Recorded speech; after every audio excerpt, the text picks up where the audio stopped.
எனக்கு ஏற்பட்ட சோதனை அரசியலில் யாருக்குமே வந்திருக்காங்க.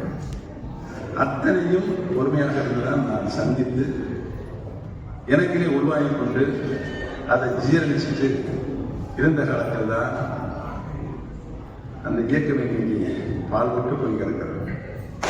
அது படுகொலியில் தள்ளி மூடியில் மறைச்சது குறைச்சது ஒரு குழு சர்வாதிகார கும்பல். அந்த கும்பல் சர்வாதிகார கும்பல் அதையெல்லாம் இன்னைக்கு பொதுமக்கள் நன்றாக உணர்ந்திருக்கிறார்.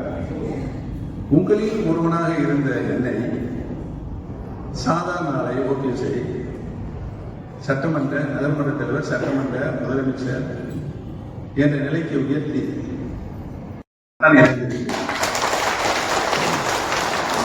என்னுடைய பணியை முழுமையாக செய்வேன்.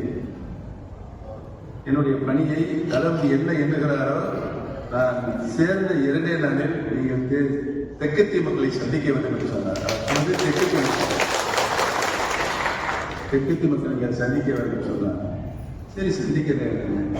என்ன சொல்ல வேண்டும் நான் கேட்டேன். நீங்க போயிட்டு வாங்க, அப்ப தெரியும் உங்களுக்கு அங்க என்ன சொல்றாங்க.